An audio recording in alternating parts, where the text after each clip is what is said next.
जो महापुराण की कथा कहती है वो उसको जान नहीं पाया कि ये हीरा कोहिनूर हीरा है। उसने तो बस वो हीरा लिया, वो हीरा उठाया और वो हीरा लेकर, उस हीरे को लेकर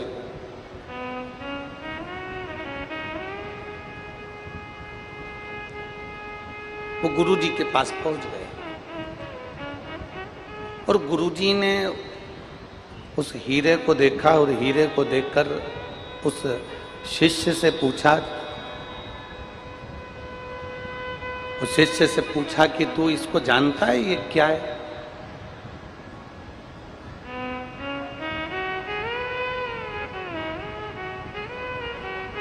जो तेरे हाथ में रखा हुआ है इसको पहचानता है, ये क्या है? शिष्य ने कहा, गुरुदेव बस मैं तो रास्ते से आ रहा था और मुझे ये पड़ा हुआ पत्थर मिल गया।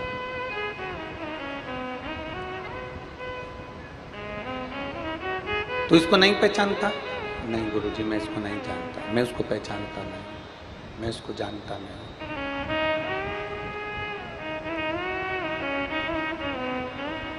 बस गुरुजी ने कहा, एक मनुष्य की कीमत क्या है, एक मानव की कीमत क्या है,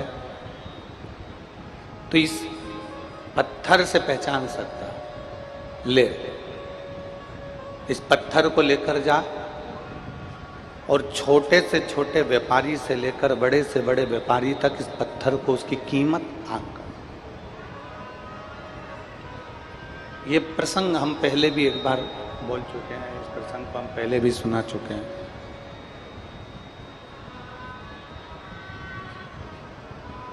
वो साधारण सा व्यक्ति उस पत्थर को लेकर चला गया। वो व्यक्ति पत्थर को लेकर गया, एक सब्जी बेचने वाले के पास में पहुंचा और उसने कहा कि ये पत्थर मेरे पास में है और इस पत्थर को मुझे देना है।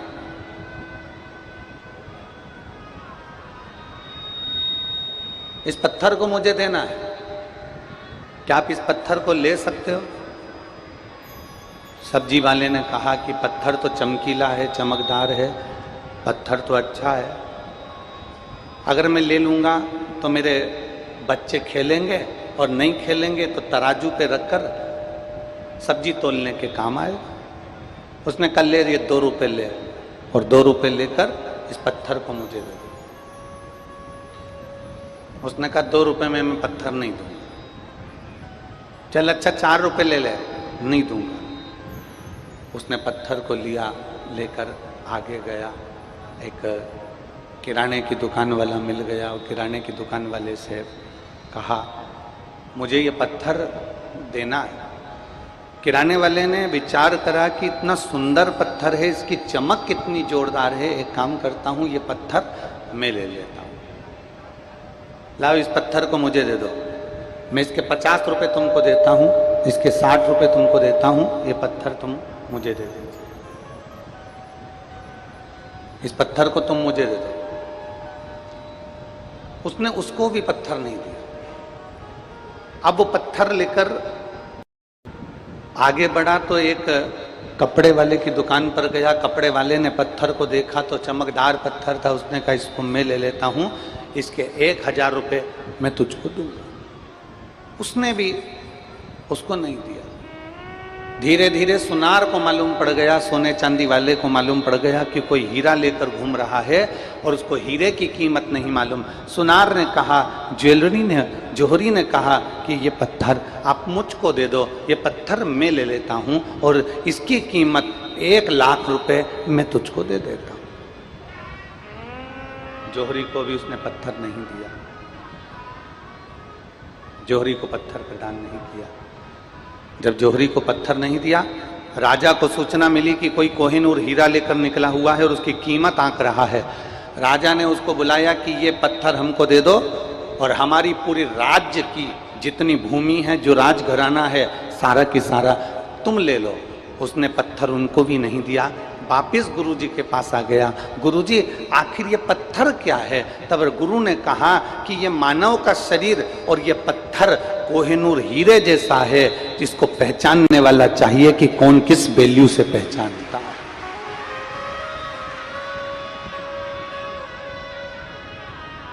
आपकी जितनी सामर्थ्यता है, आपकी जितनी सामर्थ्यता, आपकी बुद्धि की जितनी सामर्थ्यता है, आपकी जितनी सामर्थ्यता है, आपकी बुद्धि की जितनी सामर्थ्यता है, आपकी जितनी सामर्थ्यता है, आप उस पत्थर को, उस हीरे के जैसे शरीर को आप वैसा आंकोगे।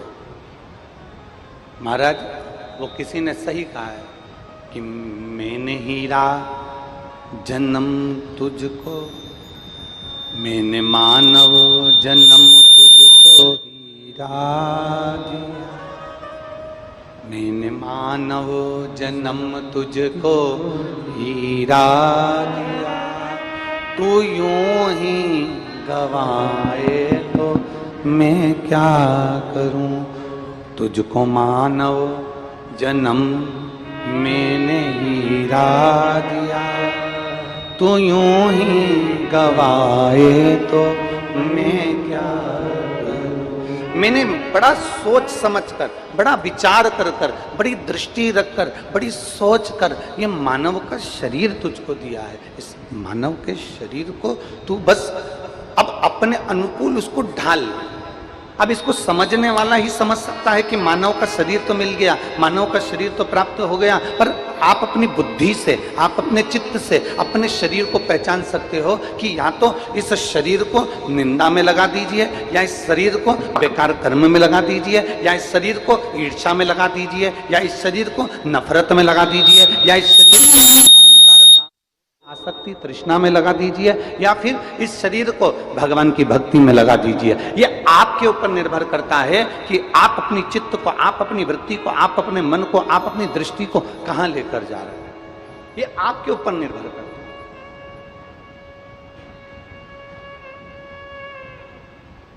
अहंकार में अगर इस शरीर को लगा दिया, अभिमान में लगा दिया, तृष्णा में लगा दिया, आसक्ति में लगा दिया, वासना में लगा दिया, ये कुछ भी नहीं चल रहा है क्या?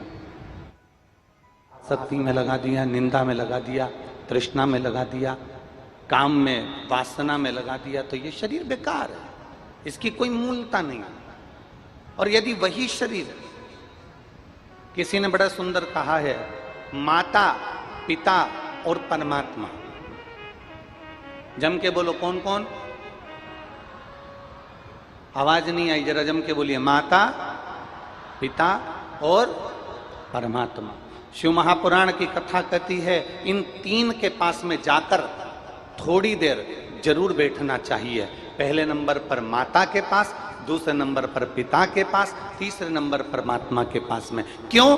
जब हम हमारी माँ के पास में जाकर बैठते हैं, दिन भर तुमने व्यापार क्या किया, दिन भर दुकान पर क्या किया, दिन भर नौकरी में क्या करा, आपके घर में अगर वृद्ध माता है, उसके पास में जाकर थोड़ी देर बैठो, उसके पास बैठोगे, उसको समय दोगे, तो एक ना एक तुम्हारा मुसीबत का हल तुम्हारी माँ अवश्य बताएगी। अपने पिता के पास जाकर बैठो। घर में बुजुर्ग पिता है, बाप अगर घर में है, पिता अगर घर में है, तुम कहीं से भी आओ, दिन भर कितने भी व्यस्त रहो, कितनी भी नौकरी में, कितने भी व्यापार में, कहीं पर भी व्यस्त रहिए, 2 क्षण अपने पिता के पास जाकर जरूर बैठो, वह आपको अपनी मुसीबत का हल जरूर बताएंगे। और तीसरे नंबर पर परमात्मा, जिस महादेव को आप चाहते हो, राम को, कृष्ण को, शिव को, दत्त को, तुम्हारी मर्जी पड़े तुम जिसको भजते हो, उस परमात्मा के करीब में 2 क्षण आकर जरूर बैठो।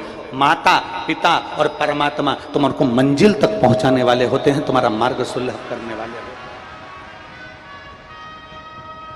कुछ देर माता के पास में जाकर बैठिए, कुछ देर परमात्मा के पास जाकर बैठिए, कुछ देर अपने पिता के पास जाकर बैठिए, और बैठो।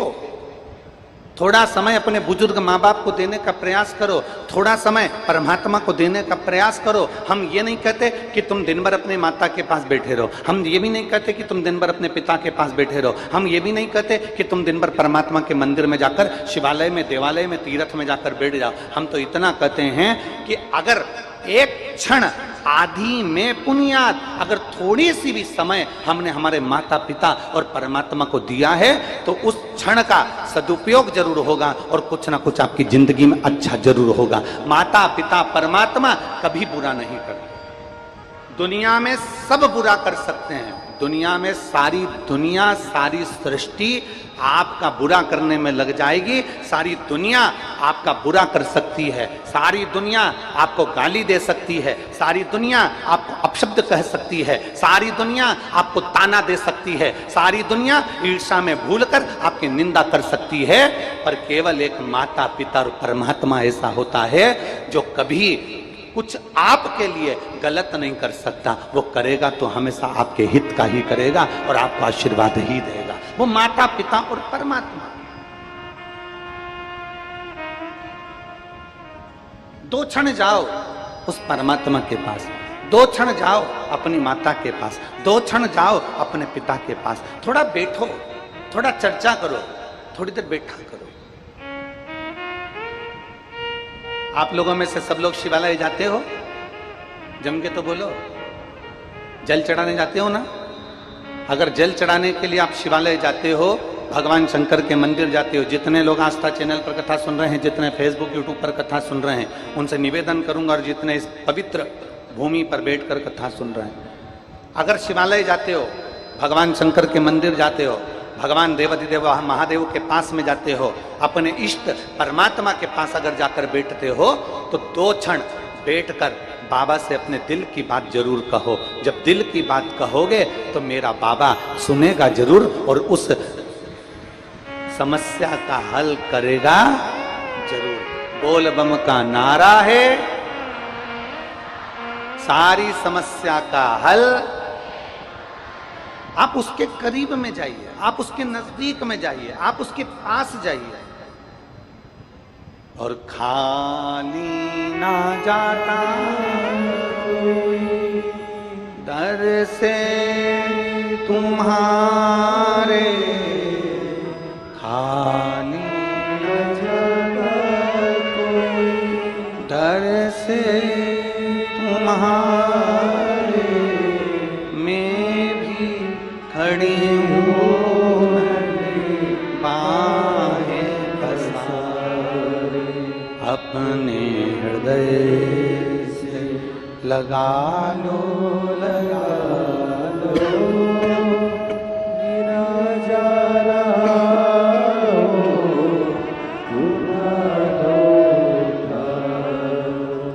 भोले अपने दर से अब तो न टालो, गिरा जा रहा हूँ, उठा लो, उठा लो। आप उसके करीब में जाओ, आप उसके नजदीक में जाओ, और जितना हम माता पिता परमात्मा के करीब में जाते हैं, माता पिता और परमात्मा के जितने नजदीक जाते हैं, उतना हमको सुख का अनुभव होता है। और एक बात अपनी जिंदगी में उतार कर रखना, बहुत सावधानी से उतार कर रखना,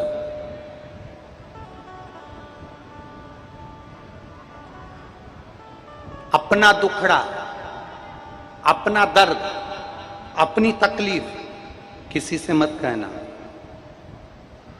अगर कहना तो अपनी माता, अपने पिता और जिस परमात्मा को तुम एक लोटा जल चढ़ाते हो, उस परमात्मा से अपना दुख जरूर जाकर कहो।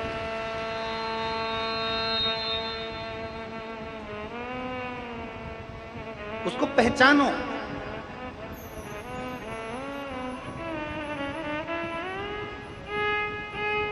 उसको जानिए, शिव को पहचानने का प्रयास करिए।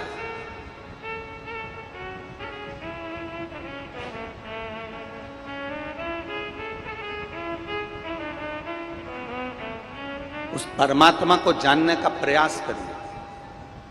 और जब हम परमात्मा को जानने का प्रयास करेंगे, जिस समय हम जान जाएंगे कि ये छोटा सा शिवलिंग जो तुम्हारे घर में छोटा सा शिवलिंग रखा हुआ है, तुम्हारे घर में जो शिवालय बना हुआ है, तुम्हारे घर के पास में जो शिवलिंग रखा हुआ है, तुम्हारे घर के पास में जो मंदिर बना हुआ है, तुम्हारे घर में के पास में जो भगवान शंकर का मंदिर है, शिवालय है, जो नदी पर, सरोवर पर, तालाब पर, कुएं के नजदीक में जो शंकर भगवान का शिवलिंग रखा हुआ है, तुम्हारे घर के अंदर छोटे से मंदिर में छोटा सा शिवलिंग रखा हुआ है, जिस दिन तुम पहचान जाओगे कि ये केवल शिवलिंग नहीं है, ये हमारे घर में हमारे माता पिता और परमात्मा का एक प्रतिबिंब बैठा हुआ है, जिससे हमें अपने मन की बात कही,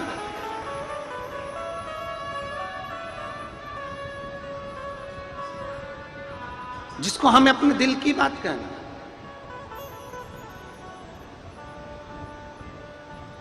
और अपने हृदय की बात, अपने चित्त की बात। मैंने मानव जन्म तुझको हीरा, तू यूं ही गवाए तो मैं क्या करूं। मैंने नैनों में रोशनी बराबर की, तू यूं ही गवाए तो मैं क्या करूं। तू जितना परमात्मा के नजदीक जाएगा, तू जितना परमात्मा के करीब जाएगा, तू जितना भगवान के नजदीक जाएगा, तू जितना माता पिता और परमात्मा के जितने नजदीक। अब कई लोग कहते हैं गुरुजी हमारी माँ तो हमको गाली देती, मैं तेरे भरोसे, हम उसके आश्रित हो जाए, हम जो कुछ कहें उससे कहें।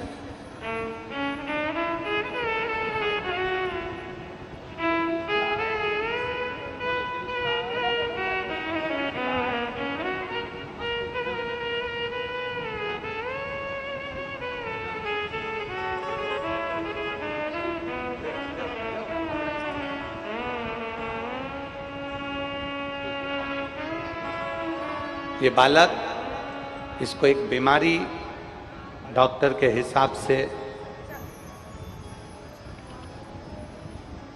जिसके अंतर्गत डाउन सिंड्रोम नाम की एक बीमारी है,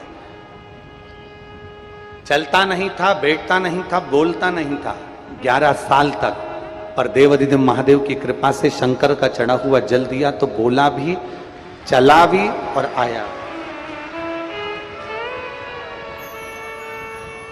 बाबा ने इतना भी कर दिया ना तो वो अच्छा है। बाबा रो नहीं, अब तो बाबा ने इतना चलाने के लायक उसको कर दिया, बैठने के लायक कर दिया, थोड़ा बोलने के लायक कर दिया।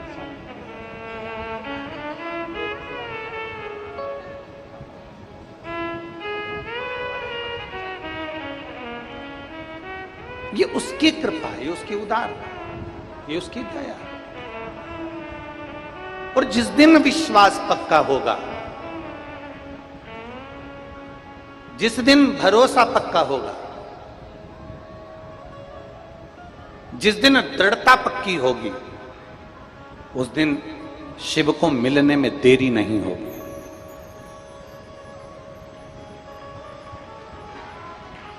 शंकर मिलेंगे।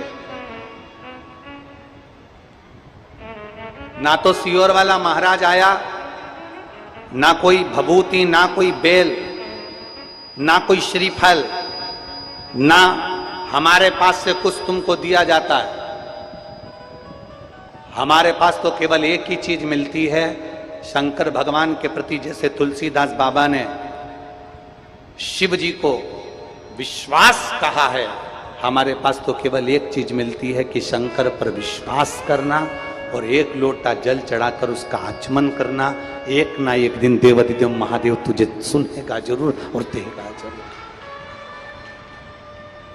देगा। भरोसे को डिगने मत दो, अपने विश्वास को टूटने मत दो, अपने भरोसे को समाप्त मत होने देना, अपने भरोसे को डिगने मत देना, अपने विश्वास को कभी खत्म मत होने देना। तुम्हारे पड़ोसी भी अगर तुमसे कह दें कि क्या होता है शंकर जी को जल चढ़ाने से, क्या होता है श्री शिवाय नमस्तुभ्यम बोलने से, क्या होता है शंकर जी की कथा सुनने से, क्या होता है शिव महापुराण की कथा सुनने से, पड़ोसी भी तुमसे बार बार कहे, 50 बार करे, 1000 बार कहे, ढेरों बार कहे, तो भी कह देना कि तुझे लगता है कि शिव पुराण सुनने से क्या होता है, तो एक बार घर में गीता प्रेस गोरखपुर की शिव पुराण को लाकर पढ़कर देख कि शंकर की कृपा का क्या गुणगान होता है। शिव क्या है, क्या होगा शंकर को जल चढ़ाने से, क्या होगा बेलपत्र खाने से, क्या होगा रुद्राक्ष का जल पीने से। जिन्होंने रुद्राक्ष का जल पिया है उसको आज भी मालूम है कि रुद्राक्ष का जल साधारण नहीं। कोई तो कह देता है कि शंकर भगवान के शिवलिंग की आराधना मत करो, कोई कह देता है शंकर भगवान के शिवलिंग पर जल मत चढ़ाओ, कोई कह देता है शंकर भगवान के शिवलिंग की पूजन ना करो, क्योंकि कई लोग अपने अपने विचार रख देते हैं। पर शिव महापुराण की कथा कहती है, विदेश्वर संहिता कहती है, भगवान ब्रह्मा और भगवान विष्णु ने एक बड़े से पर्वत को घुमाना प्रारंभ करा और घुमाते घुमाते शंकर भगवान का स्वरूप वहां प्रकट हो गया, वो शिवलिंग की आकृति प्रकट हो गई, भगवान शंकर वहां प्रकट हो गए और आकाशवाणी हुई, ब्रह्मदेव तुम भगवान नारायण के पिता को जानना चाहते थे, मेरे स्वरूप का दर्शन तुमको हुआ है। मृत्युलोक में, संसार सागर में, पृथ्वी पर, इस भूमंडल में जो संसार के मनुष्य मेरे इस स्वरूप की पूजन करेंगे, शंकर भगवान कहते हैं मेरे इस लिंग स्वरूप की पूजन करेंगे, संसार का वो मनुष्य मेरी आराधना करते हुए सर्व सुखों को पाता हुआ अंत में कैलाश धाम पर जाकर विराजमान हो जाएगा। जिसने शिव को भज लिया, जिसने शंकर को जान लिया, जिसने भगवान देवादिदेव महादेव को पहचान लिया, वो जान गया कि शिव तत्व है क्या।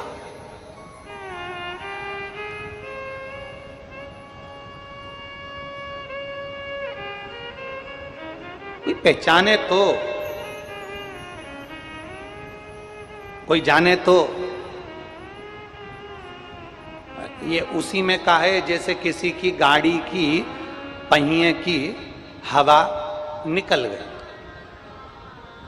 किसी के गाड़ी के पहिए की हवा निकल गई, हवा निकली तो वो हवा डलवाने के लिए गया और उसने गांव में जाकर पूछा, भैया हवा कहाँ मिलेगी? तो गांव वाले भैया ने कहा, हवा तो सब दूर है, सभी जगह। उसने कहा, भैया हवा तो सब दूर है पर हवा मिलेगी कहाँ? तो उसने कहा कि सब जगह हवा है, संसार में पूरे में हवा ही हवा है, हवा कहाँ नहीं है। उसने कहा इससे तो बेवकूफ है, इससे क्या बात करना, अगला चले गए। फिर आगे गया, फिर जाकर पूछा, भैया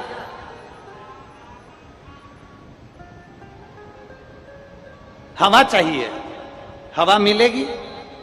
उसने कहा, हवा तुझ में भी हवा है, मुझ में भी हवा है, सारी दुनिया में हवा है। ए भैया हवा तो सारी दुनिया में है पर मेरी गाड़ी की हवा निकल गई है, उसमें हवा डालना है। तो हवा ही तो बता रहा हूं सब जगह है। अब गाड़ी में हवा भरना है तो ऐसे पकड़ पकड़ के भर सकते हो क्या? जम के बोलो जरा, अरे बोलो तो रे गंडई वालों, पकड़ पकड़ के हवा को भर लोगे? नहीं, गाड़ी में अगर हवा भरना है तो हवा की मशीन वाले के पास जाना पड़ेगा, मशीन वाला उस हवा को भरेगा, तब जाकर गाड़ी के चक्के में हवा भराएगी, तब जाकर वो गाड़ी आगे बढ़ पाएगी। शिव महापुराण की कथा कहती है, हवा सब जगह है, परमात्मा सब जगह है, हर जगह परमात्मा बैठा है, कण कण में भगवान बैठा है, सब दूर परमात्मा बैठा है। गाय के नस नस में दूध होता है और गाय का दूध गाय के थन से निकलता है, गाय का दूध गाय के कान से नहीं निकलता, गाय का दूध गाय के मुख से नहीं निकलता, गाय का दूध गाय के नाक से नहीं निकलता, गाय का दूध गाय के थन से निकलता है। गाय के नस नस में दूध है पर निकलने का स्थान गाय का थन है, उसी तरह परमात्मा कण कण में है और उसको पाने का स्थान शिवालय और शिव महापुराण की कथा।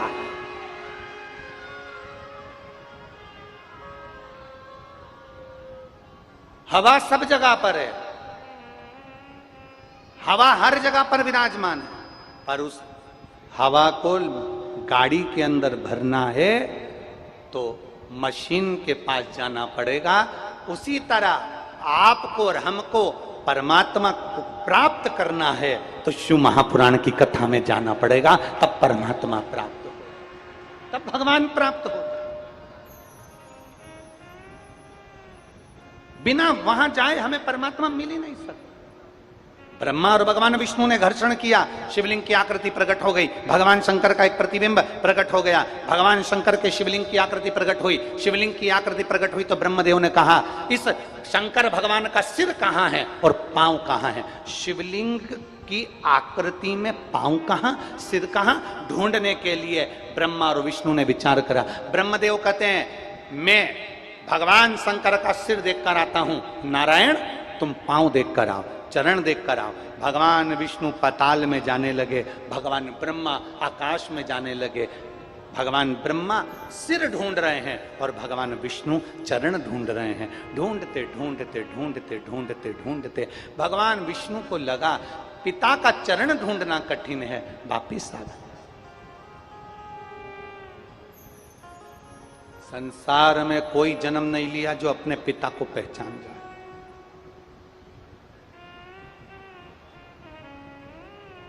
पूरे भूमंडल पर, पृथ्वी पर, संसार में कोई ऐसा जन्मा नहीं है जो पूर्ण ब्रह्म की तरह है। संसार में कोई पूर्ण ज्ञानी पैदा नहीं हुआ, संसार में कोई पूर्ण पैदा नहीं हुआ। संसार में पूर्ण ब्रह्म तो एक मेरा देवाधिदेव महादेव है, उसके सिवा संसार में कोई पूर्ण नहीं हो सकता। मेरा शिव पूर्ण है। दुनिया के लोग कहते हैं हम बड़े ज्ञानी हैं, दुनिया के लोग कहते हैं हम महाज्ञानी हैं, दुनिया के लोग कहते हैं हमने इतने वेद, इतने पुराण, इतने शास्त्र पढ़ के रखे हैं, हमारे पास में हमें ये मंत्र आता, हमें वो मंत्र आता, हमें ये तंत्र आता, हमें वो तंत्र आता। दुनिया में कोई पूर्ण ज्ञानी पैदा नहीं हुआ, संसार में कोई पूर्ण ज्ञानी पैदा नहीं हुआ। संसार में सब अपूर्ण है, पूर्ण तो केवल मेरा देवाधिदेव महादेव मेरा बोला।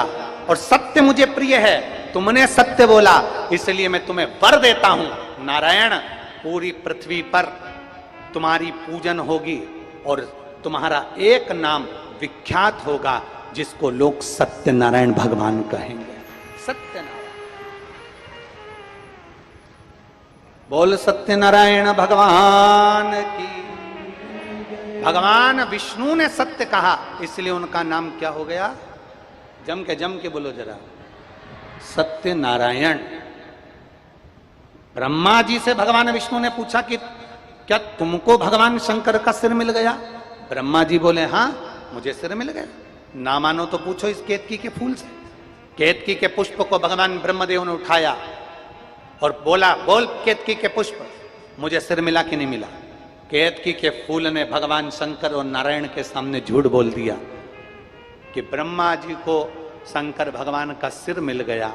इतने में आकाशवाणी हो गई, ब्रह्मदेव ये केतकी का फूल झूठ बोल रहा है और तुम झूठ बोल रहे हो, ये असत्य है। और बहुत ध्यान देना, आज की दुनिया सत्य को दबाना चाहती है, असत्य को प्रकट करना चाहती है। आज की दुनिया है ही ऐसी। आज के जमाने में सत्य को दबाया जाता है, आज के जमाने में सत्य को छुपाया जाता है, आज के जमाने में सत्य को नीचा किया जाता है, असत्य को प्रकट किया जाता है, दबाव बनाया जाता है असत्य के लिए। और सत्य वाले कम होते हैं, असत्य वाले ज्यादा होते हैं। सत्य में केवल एक भगवान विष्णु सत्य नारायण थे और असत्य में स्वयं ब्रह्मदेव, स्वयं केतकी का फूल, स्वयं गौ माता खड़ी थी। तीन खड़े थे असत्य बोलने के लिए, और सत्य बोलने वाला केवल एक मेरे नारायण, मेरे भगवान विष्णु स्वयं सत्य नारायण खड़े थे। सत्य को दबाया जाता है, सत्य को परास्त किया जाता है, सत्य को छुपाया जाता है, असत्य को प्रकट किया जाता है।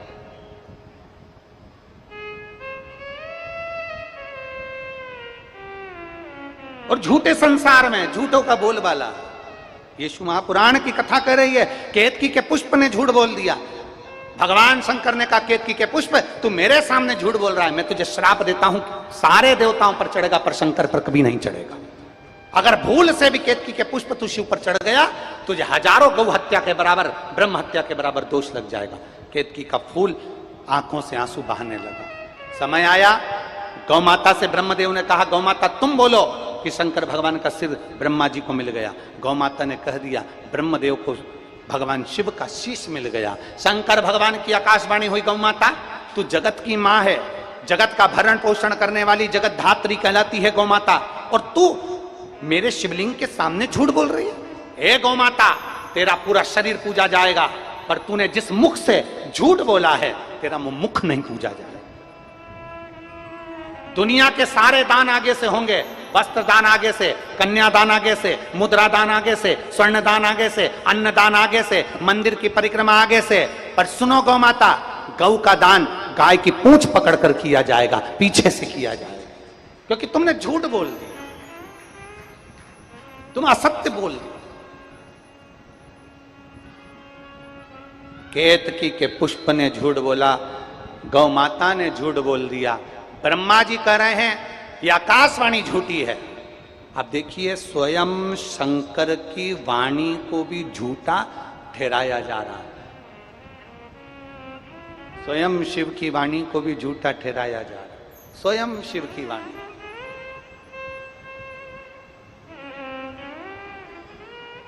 शंकर भगवान के लिए ब्रह्मा जी कर रहे हैं, ब्रह्मदेव भगवान शिव के लिए कह रहे हैं ये आकाशवाणी झूठी है, ये आकाशवाणी जो हो रही है झूठी है, ये शंकर की वाणी नहीं हो सकती।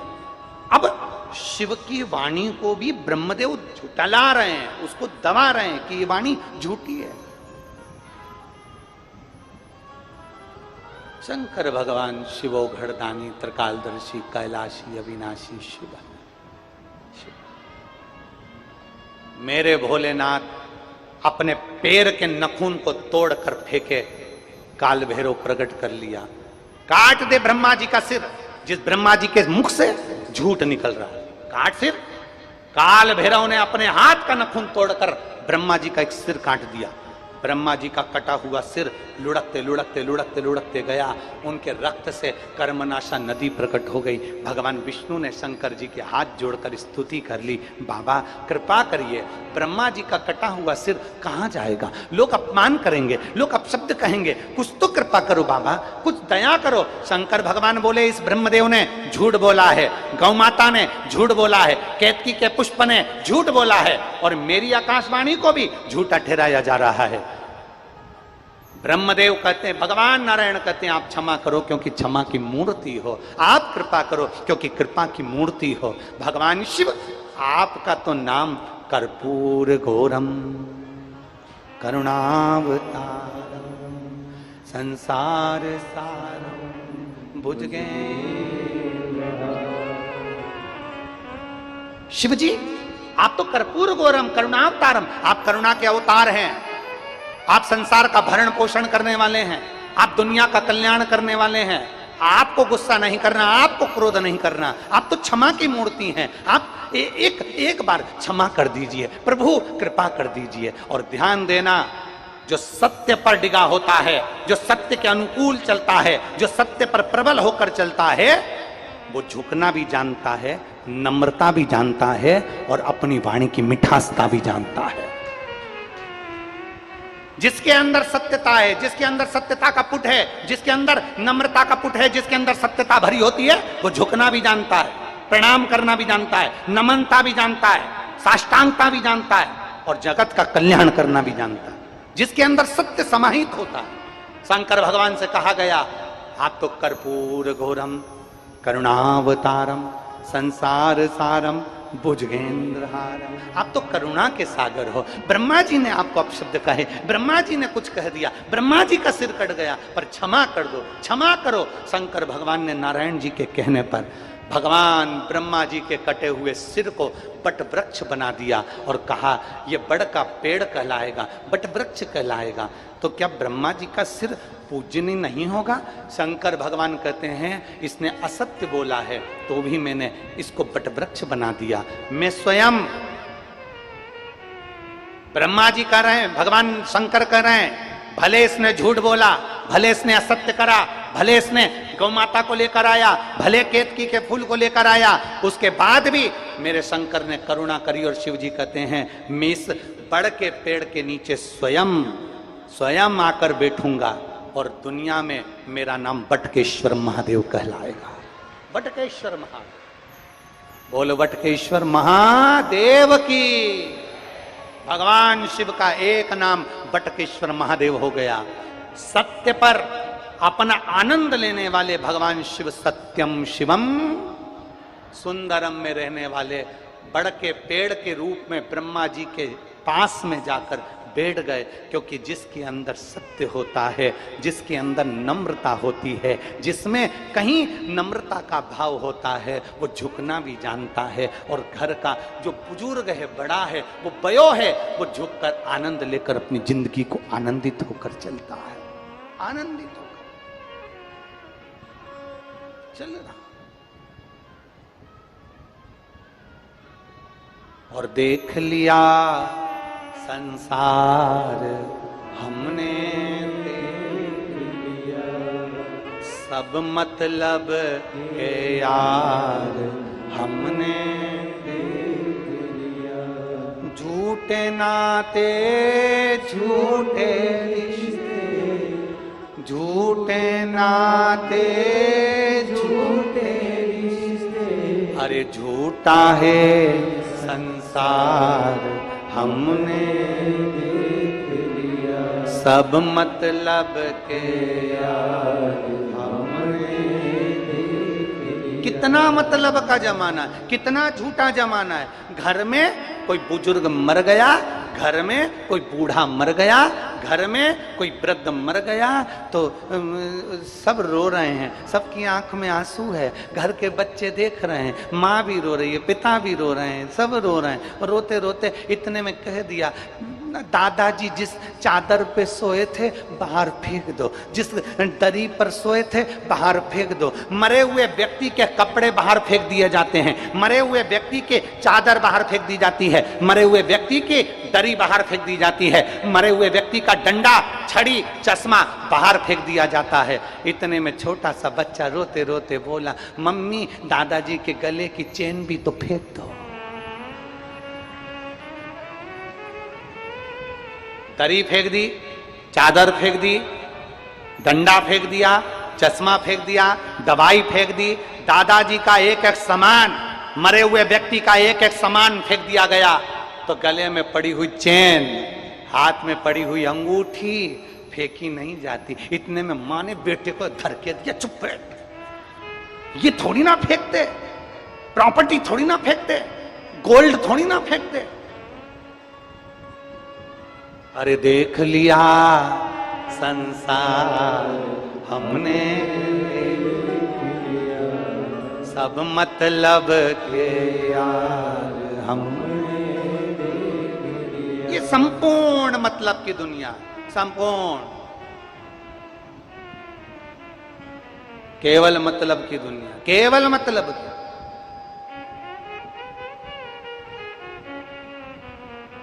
ध्यान देना,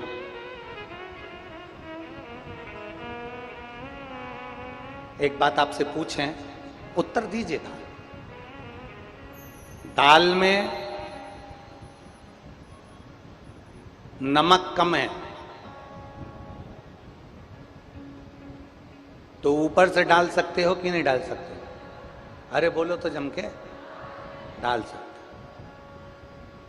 रोटी में नमक कम है तो, अरे बोलो तो जम के, नहीं डाल सकते। दाल में नमक कम है ना, ऊपर से डाल लोगे, पर रोटी में नमक कम हो गया तो ऊपर से नहीं डाल सकते। उसी तरह बचपन में भगवान का भजन कर लो, जवानी में भगवान का भजन कर लो, अधेड़ी में भगवान का भजन कर लो। बुढ़ापे में रोटी अगर बन गई ना तो भजन नहीं हो पाएगा, फिर भजन हो नहीं पाएगा, नमक नहीं डल पाएगा। दाल में नमक डाला जा सकता है, अर्थात बचपन में भजन किया जा सकता है। दाल में नमक डाला जा सकता है, अर्थात जवानी में भजन किया जा सकता है।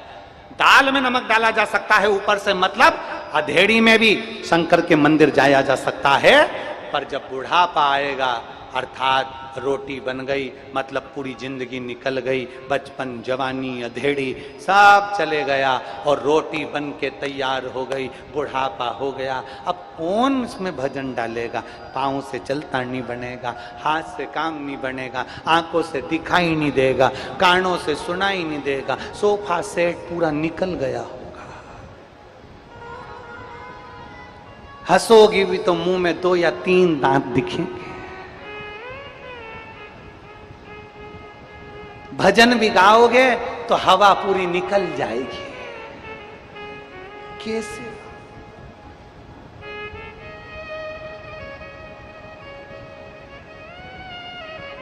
बुढ़ापे में अंधे हो जाओगे, तरस तुम कर नहीं पाओगे। दरस कर भरी जवानी में बुढ़ापा किसने कौन देखा?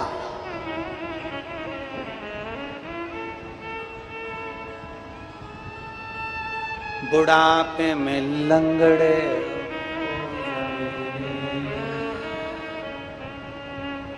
अग्रवाल जी, गोयल जी, गंडई में रहने वाले जितने भी हमारे, सबको फोन लगा के पूछोगे क्यों मम्मी आने का कह रही है कथा में, कुर्सी मिल जाएगी? अरे बुढ़ापे में, अरे बोलो बोलो जम के बोलो जरा, बुढ़ापे में घुटने दुखे, बुढ़ापे में कमर दुखे, बैठ तुम इसलिए बचपन है, जवानी है, अधेड़ी है। भगवान की कथा में बैठने का मौका मिल जाए, बैठ लो। 200-300 किलोमीटर के एरिया में कथा हो रही है तो चलकर, गाड़ी में बैठकर, अपने परिवार वालों के साथ में बैठकर, चलकर जाकर कथा सुन लो।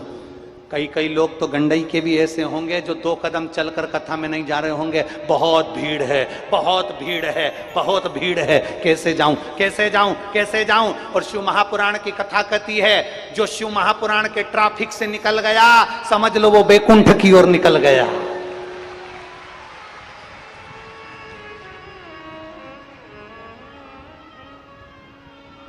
भगवान यहाँ ट्रैफिक में उलझाता जरूर है, वो उलझाता क्यों? क्योंकि जितनी देर तुम यहां उलझ लिए वहां सुलझ जाओ।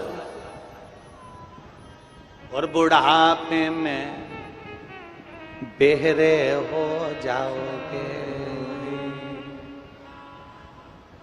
मशीन लगा के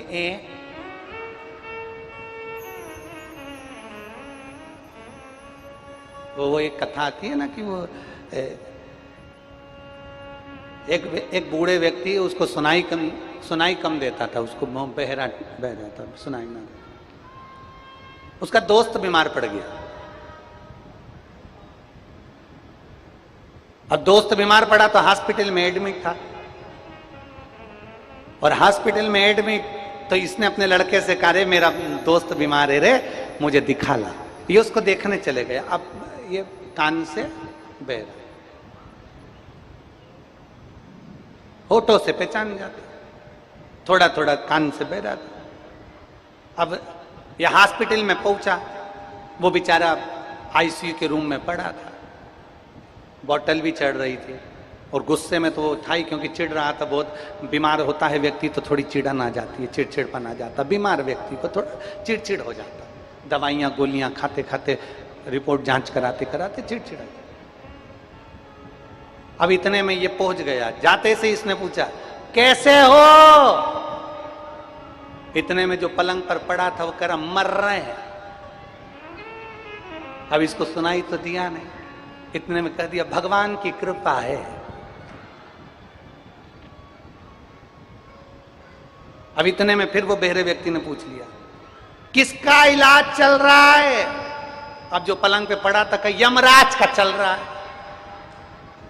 इतने में वो बहरा व्यक्ति बोला बहुत अच्छा डॉक्टर है, तुरंत निर्णय कर देता है।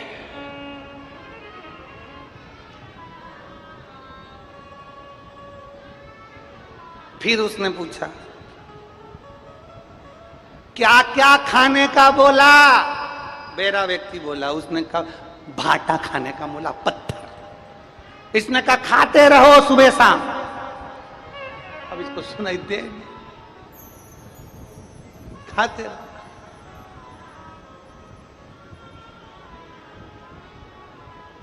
अब इतने में इसने पूछा छुट्टी कब होगी, घर कब आओगे? इतने में बोला अब घर क्या आएंगे, अब तो मसान जाएंगे। तो इसने बोल दिया जल्दी आना, मसान भी जल्दी अब तो बुढ़ापे में बेरे हो जाओगे, कथा तुम सुन नहीं पाओगे, कथा सुनो भरी जवानी में, बुढ़ापा किसने देखा है। भाई मेरे, मेरी गंडकी की मेरी जीजियों, मेरे जीजाओं, बेटियों, बेटाओं, मेरी माताओं, मेरे भाई, याद रखना दाल में नमक डाला जा सकता है ऊपर से, सब्जी में नमक डाला जा सकता है ऊपर से, याद रखना, पर रोटी में ऊपर से नमक नहीं डाला जाता। उसी तरह बचपन, जवानी, अधेड़ी को सुधारा जा सकता है, पर बुढ़ापे में हमारी पूरी जिंदगी निकल जाएगी, तब भगवान का भजन नहीं कर पाएंगे। इसलिए आज से नियम बना लो कि मेरे नजदीक में जो शंकर जी का मंदिर है वहां एक लोटा जल चढ़ाने के लिए जाऊंगी, इन पांव का, शरीर का प्रयोग करूंगी और श्री शिवाय नमस्तुभ्यम जपती हुई जाऊंगी। जपो।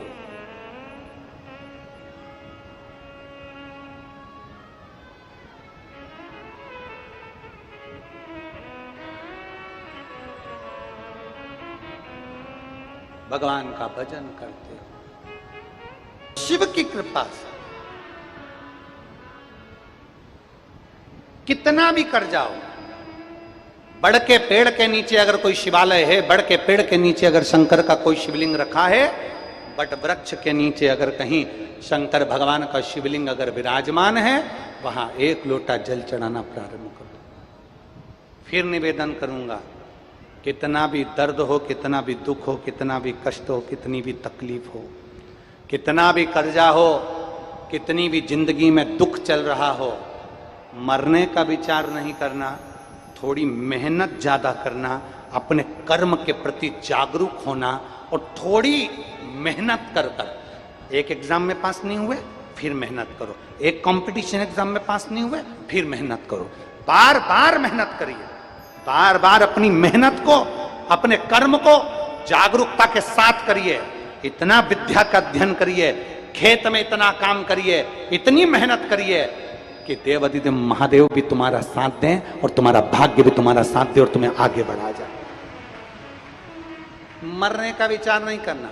कई माताएं कह देती है मैं परिवार में दुखी हो गई, मर जाऊं तो अच्छा। कोई कह देता कर्जा हो गया, मर जाऊं तो अच्छा। कोई कह देते हैं मुझे ये तकलीफ हो गई, मर जाऊं तो अच्छा। नहीं, मरना नहीं है। जीवित रहकर संसार के सारे दुख सुख को भोगते हुए परमात्मा की भक्ति करते करते अपने कर्म को और अपनी लगन को आगे बढ़ाइए। अपने कर्म को और अपनी लगन को आगे बढ़ाइए।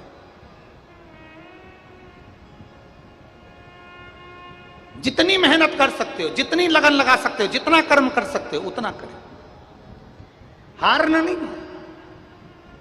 बोल बम का नारा है, जम के जरा बोल बम का नारा है।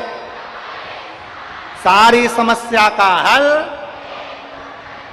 एक लोटा जल सारी समस्या का हल। लगाए, कोई दुख है, तकलीफ है, कष्ट है, होता है, ऐसा नहीं है। आप लोग डॉक्टर के पास जाते हो, तबीयत खराब होती है तो बोलो तो जम के जाते हो ना। हमने पहले भी कथा में कहा कि डॉक्टर शंकर का एक रूप है, डॉक्टर शिव का एक रूप है। अगर शरीर में कष्ट है तो पहले डॉक्टर के पास जाना चाहिए, तकलीफ है तो डॉक्टर के पास जाना चाहिए।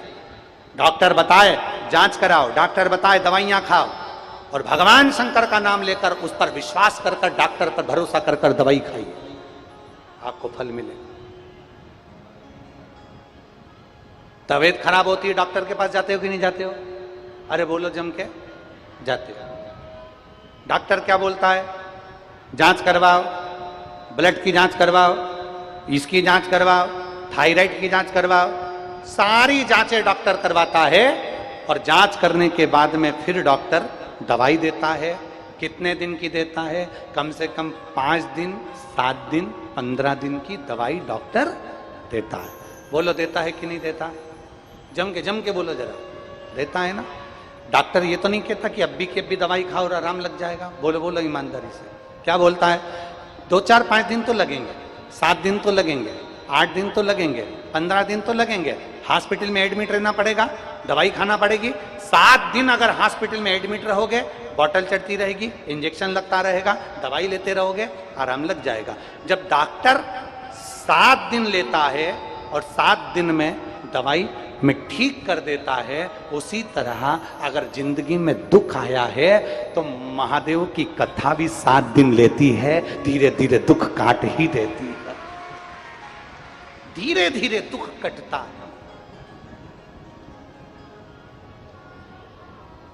और शंभु शरण मांगो घड़ी रे घड़ी दुख काटो, दया करी दर्शन आपो, शंभु शरण पड़ी मांगो घड़ी रे घड़ी दुख काटो, दया करी ने दर्शन। कटता है, थोड़ा समय लगता है, थोड़ा समय लगेगा पर दुख कटेगा। डॉक्टर भी 7 दिन की दवाई देता है, 5 दिन की दवाई देता है। भोलेनाथ की कथा कहती है तकलीफ ज्यादा है, शंकर के मंदिर जाना मत छोड़ो, 1 लोटा जल चढ़ाना मत छोड़ो, धीरे धीरे दुख कटेगा, कटेगा जरूर, बाबा खुशियां देगा, देगा जरूर। अच्छा, आप लोग इतने सारी संख्या में बैठे हो, लाखों की संख्या में बैठे हो, 1 2 3 पंडाल भरे हैं, पीछे के पूरे ग्राउंड भरा पड़ा है, टेंटों में जगह नहीं है, लोग बाउंड्री पे चढ़े हुए, आसपास में रोडों पर यहाँ बैठे हुए हैं, ग्राउंड में जहाँ जहाँ जमीन पर। आपसे एक बात पूछें, जब से आपने शंकर जी को जल चढ़ाना प्रारंभ करा तब से और उसके पहले का समय जब आप जल नहीं चढ़ाते थे, सावन में जाते थे, शिवरात्रि पर जाते थे, दोनों समय को जरा विचार करना एकांत में बैठ। जो पहले का समय निकला वो कितनी तकलीफ का, कितने कष्ट का समय था, और आज हम रोज शंकर जी को जल चढ़ाते हैं तो भगवान अगर दुख भी देता है तो धीरे धीरे समाप्त करता चले जाता है और सुख का जीवन हमको देना प्रारंभ कर देता है। वो शिव है, वो उघड़ी है, वो शंभु, उसी को शंकर कर, उसी को ओघड़दानी कर। भगवान ब्रह्मा विष्णु और महेश तीनों पधार कर सृष्टि की रचना का कार्य करते हैं। तीनों पधार रहे हैं, जोरदार ताली बजाकर स्वागत करें ब्रह्मा विष्णु महेश के। सृष्टि की रचना का कार्य प्रारंभ करते हैं। ध्यान देंगे, 30 जून से विदिशा अनाज मंडी में शिव महापुराण की कथा रहेगी। 30 जून से बड़े भाव से विदिशा वालों प्रेम से देवाधिदेव महादेव कुबेर भंडारी की इस पवित्र कथा का लाभ लीजिए और अपने जीवन को धन्य बनाइए। 30 जून से विदिशा मध्य प्रदेश में शिव महापुराण की कथा का आयोजन रहेगा। और जो कावड़ यात्रा है सावन महीने की, वो प्रदोष के दिन 17 अगस्त के दिन शनिवार के दिन की कावड़ यात्रा सीहोर में रहेगी। हर हर